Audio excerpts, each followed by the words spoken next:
Hello दोस्तों, आप सभी का स्वागत है हमारे इस वीडियो में। इसमें हम पढ़ेंगे सीटेट फर्स्ट पेपर एवं सेकेंड पेपर मैथ पेडागोजी। इसमें हमारा टॉपिक है मैथ गणित का आकलन। गणित के आकलन के बारे में समझेंगे, एवोल्यूशन ऑफ मैथमेटिक्स, इसके बारे में पढ़ेंगे और विस्तार से समझेंगे। पहले हम देख लेते आकलन क्या होता है, बच्चे का आकलन क्यों किया जाता है, आकलन के बारे में समझ लेते हैं। तो शिक्षण की प्रक्रिया में सुधार के लिए जानकारी एकत्र करने, समीक्षा करने और उपयोग करने की प्रक्रिया है। परीक्षण लेना छात्र के सीखने के बारे में आंकड़ों को एकत्र करने का एक तरीका है।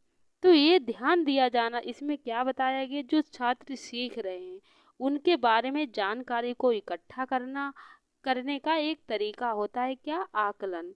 तो इसमें क्या छात्रों ने क्या सीखा, क्या पढ़ा है, कितना उनके समझ में आता है, इसकी जानकारी के लिए क्या बच्चे का आकलन किया जाता है।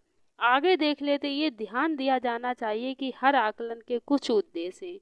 इसमें क्या बताया गया, जो आकलन है उसमें उसके कुछ ना कुछ उद्देश्य होते हैं। प्राप्त उद्देश्य छात्र की सीखने की समग्र समझ को सामान्य बनाने में सहायता करते हैं। और हम देख लेते हैं आकलन का प्रकार, आकलन कितने प्रकार का होता है, आकलन के बारे में पढ़ लेते हैं कि और फिर देख लेते हैं आकलन कितने प्रकार का होता है। तो आकलन दो प्रकार का होता है, रचनात्मक आकलन और योगात्मक आकलन। तो रचनात्मक आकलन है, उसके बारे में पढ़ लेते हैं। तो निर्देश के दौरान आकलन, अनुदेश या चालित कार्यक्रम के दौरान तत्काल आकलन ही प्रतिक्रिया देना। इसमें क्या बताया गया, अगर क्लास चल रही उसके साथ में बच्चे का आकलन कर लिया जाता है। बच्चे से जो पढ़ाया तुरंत ही उसके बारे में उससे पूछ लिया जाता है। एक ऐसा आकलन हुआ, ये रचनात्मक आकलन हुआ। जैसे हम उदाहरण के तौर पे समझ सकते हैं, कक्षा में पढ़ाने के दौरान शिक्षक प्रश्न पूछते। कक्षा में अगर शिक्षक कोई भी टॉपिक या कोई भी चैप्टर पढ़ा रहे हैं तो उस पढ़ाने के साथ साथ प्रश्नों को पूछते जाते हैं और बच्चे प्रश्नों को बताते जाते। अगर नहीं समझ में आया तो तुरंत ही उसका क्या कर लेते, समाधान कर लेते हैं, तुरंत ही उसे पूछ लेते हैं। तो शिक्षक साथियों के बीच चर्चा करने के लिए करते हैं। शिक्षक शिक्षण के दौरान छात्रों से प्रतिक्रिया प्राप्त करते हैं। तो इसमें क्या है, जो तुरंत ही आकलन हो जाता है, बच्चे साथ में ही सीखते जाते हैं और शिक्षक उन्हें पढ़ाता जाता है। तो ऐसा ये कौन सा रचनात्मक आकलन हुआ, सबसे अच्छा कौन सा आकलन होता है, रचनात्मक आकलन। अब हम देख लेते योगात्मक आकलन, जो दिया गया योगात्मक आकलन है, एक ऐसा आकलन है, इसमें क्या है, निर्देश के बाद आकलन करना। इसमें क्या है, बच्चे को पूरा चैप्टर कंप्लीट करा दिया, सत्र के अंत में यह शिक्षार्थी की उपलब्धि के स्तर पर मापना। तो इसमें क्या है, परीक्षा पूरा चैप्टर या पूरी बुक या कोई भी टॉपिक है पूरा कंप्लीट कराने के बाद शिक्षक उनकी उपलब्धि का स्तर, जो उन्होंने कितना अचीव किया, कितना उन्होंने सीखा है, उसके आकलन या अंत में क्या है, सत्र परीक्षा के माध्यम से उनका आकलन कर लेते। इसे क्या कहते हैं, योगात्मक आकलन। जो क्या है, पर चैप्टर या कोई टॉपिक पूरा समाप्त हो जाने के बाद में शिक्षक क्या उनकी उपलब्धि का पता लगाता है कि बच्चे ने अब कितना सीखा है। उसके बाद और उसमें जो रचनात्मक आकलन होता है उसमें शिक्षक तुरंत पढ़ाता है, तुरंत ही उसका आकलन करता जाता है। तो रचनात्मक आकलन अच्छा होता है। तो इसमें क्या है, योगात्मक आकलन या सत्र की परीक्षा करा ली जाती है, जो छमाही वार्षिक परीक्षा होती है, या उपलब्धि के माध्यम से उनके स्तर को मापा जाता है। तो उदाहरण के तौर पर समझ सकते हैं, एक कक्षा में सिखाने के बाद शिक्षक छात्रों से उनके शिक्षण का आकलन करने के लिए प्रश्न पूछते हैं। छात्र कक्षा के बाद प्रतिक्रिया देते हैं। इसमें क्या है, कक्षा में सिखाने के बाद शिक्षक छात्रों से उनके शिक्षण का आकलन करने के लिए फिर उन्हें प्रश्न पूछते हैं लास्ट में। फिर छात्र कक्षा के बाद उनकी प्रतिक्रिया देते हैं। जब पूरी क्लास समाप्त हो जाती है उसके बाद शिक्षक क्या करते हैं, उसकी प्रतिक्रिया देते हैं, उसका आंसर बताते हैं, या बच्चे की उपलब्धि जो भी जांच की है उसके बारे में उन्हें बताते हैं कि उनकी क्या कमियां हैं। और रचनात्मक आकलन क्या है, तुरंत ही उनकी समस्या का समाधान कर दिया जाता है। तो निम्नलिखित गणित में मूल्यांकन की विशेषता, जो निम्नलिखित गणित में मूल्यांकन की विशेषता है उनके बारे में पढ़ लेते हैं, क्या विशेषताएं हैं। तो क्या है, पहली विशेषता प्रयोजकता। प्रयोजकता है, इसमें क्या बताया गया है, यदि कोई परीक्षण क्या है, अभ्यासती या व्याख्या करने के लिए तैयार है। तो विश्लेषण करने में सक्षम और पुनः इसमें क्या है, यदि कोई परीक्षण क्या है किफ़ायती, इसमें कोई भी परीक्षण अगर किफ़ायती या व्याख्या करने के लिए तैयार है, इसमें कोई भी परीक्षण अगर किया जाता है उसमें कोई भी किफ़ायती है या व्याख्या करने के लिए तैयार किया जाता है, या विश्लेषण करने में सक्षम हो और पुनः उपयोग के लिए सक्षम हो, या विश्लेषण करने के लिए सक्षम हो और पुनः क्या है उपयोग करने के लिए भी सक्षम हो, तो यह उपयोग करने योग्य होता है। तो ये कैसा होता है, ये उपयोग करने योग्य होता है। विशुद्धता, जो विश्वस्तता है इसके बारे में पढ़ लेते। जब कोई गणित में मूल्यांकन के संदर्भ में इस शब्द को संदर्भित करता है, जो उसका अर्थ है कि मूल्यांकन का निष्कर्ष मूल्यांकन के कर्ता और परिवर्तन के साथ बदलना चाहिए। उसे विश्वास है कि जो मूल्यांकन का निष्कर्ष है मूल्यांकन और कर्ता के परिवर्तन के साथ ही बदलना चाहिए। निष्पक्षता, निष्पक्षता के बारे में पढ़ लेते हैं। ये परीक्षण को उद्देश्य कहा जाता है। इस परीक्षण को क्या उद्देश्य कहा जाता है। यदि अंक 2 या 2 से अधिक परीक्षण के लिए समान होते हैं, इसे रेटर या विश्वसनीयता भी कहा जाता है। तो क्या वैधता, अब वैधता के बारे में पढ़ लेते हैं। ये हमारा इम्पोर्टेंट है वैधता। तो वैधता ये पूछ ली जाती है, यदि एक परीक्षण उस वस्तु को मापता है जिसे उसे मापना है, शिक्षार्थी क्या करता है, जो शिक्षक क्या करता है, विद्यार्थी के उस अंक को मापता है, उस चीज को, उस वस्तु को मापता है जो उसे मापनी होती है, तो उसे हम क्या कहते हैं, उसे वैधता कहते हैं। तो जिसे उसे मापना होता है उसी को वह मापता है, तो क्या कहते हैं, उसे हम वैधता कहते हैं। आगे देख लेते हैं, आगे इसके टॉपिक के बारे में पढ़ लेते हैं। आगे क्या दिया है, गणित शिक्षा के आकलन के आयाम। जो गणित शिक्षा है उसके आकलन के आयाम क्या हैं उनके बारे में पढ़ लेते हैं। कौन कौन से आयाम दिए गए हैं। तो गणित शिक्षा के आकलन के आयाम, गणित में आकलन की प्रक्रिया में प्राथमिक विद्यालय स्तर पर गणित शिक्षा के निम्नलिखित आयाम दिए गए, जो एनसीईआरटी सन 2009 अवधारणाएं और प्रतिक्रियाएं। तो प्रत्येक शिक्षक को कक्षा में गणित शिक्षण के दौरान अवधारणाओं और प्रक्रिया के विकास के लिए अपने छात्रों को प्रकृति का पता लगाना चाहिए। जो अवधारणा और प्रतिक्रिया क्या बता रही है कि जो प्रत्येक शिक्षक को कक्षा में गणित शिक्षण के दौरान, जो गणित शिक्षण चल रहा है उसी के दौरान अवधारणाओं और प्रक्रियाओं के विकास के लिए अपने छात्रों को क्या करें, उनकी प्रकृति का पता लगाना चाहिए।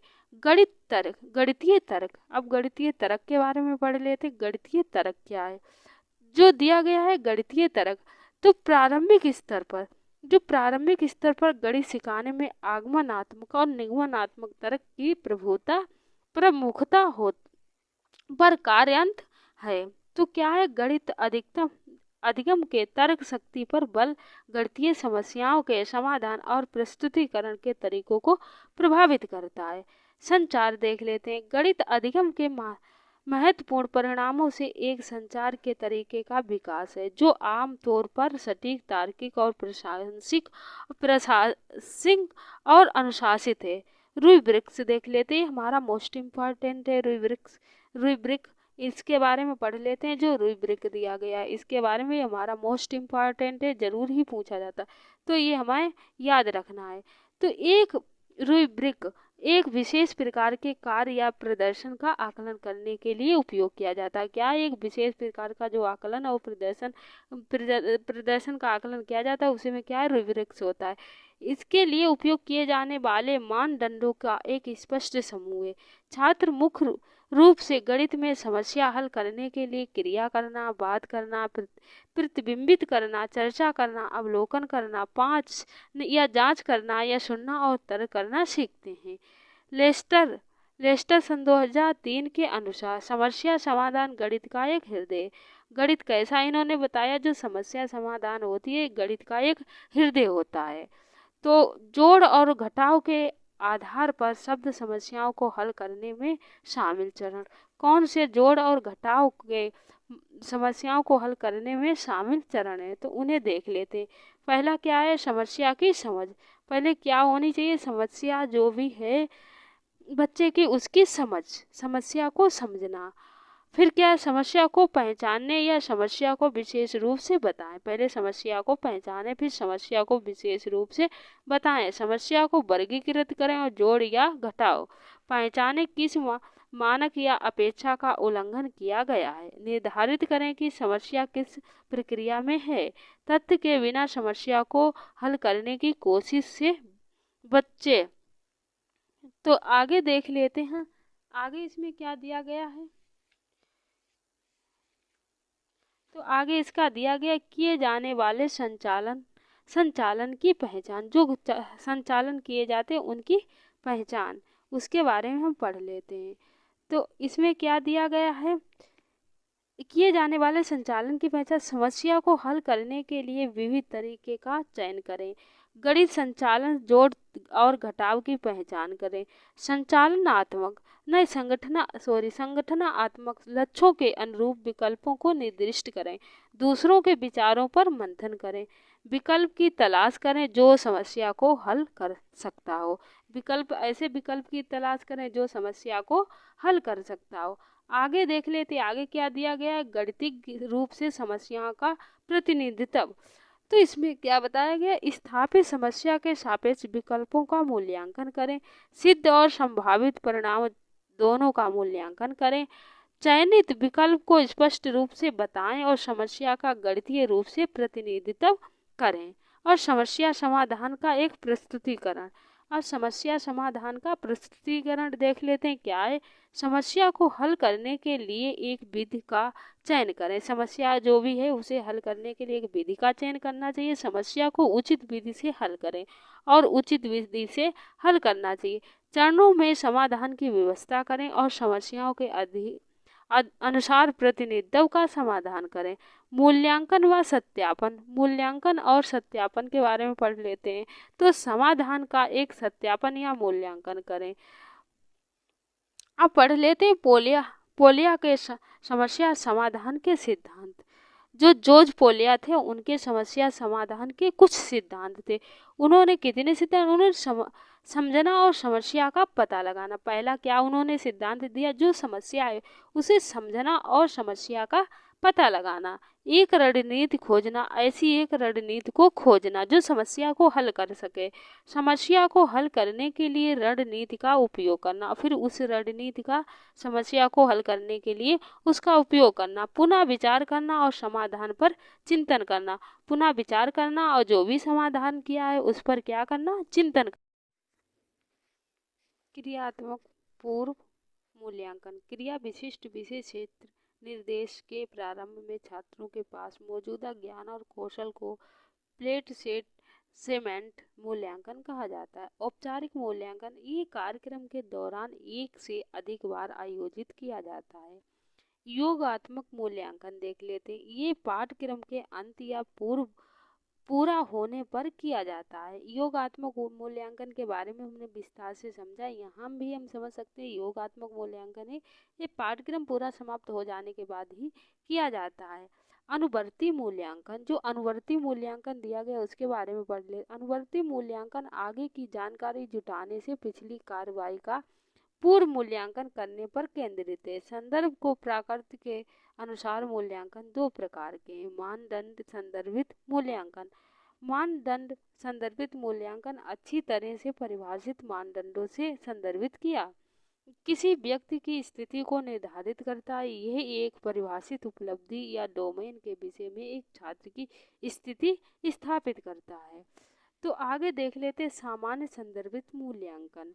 ये जब उस परीक्षण पर अन्य व्यक्तियों के प्रदर्शन के विषय में एक व्यक्ति की स्थिति या निर्धारित की जाती है तो उसे मान संदर्भ मूल्यांकन के रूप में जाना जाता है। यहाँ पे हमारा जो फिफ्थ टॉपिक था वो भी कंप्लीट होता है। हम मिलते हैं नेक्स्ट वीडियो और इसके 6 टॉपिक के साथ में।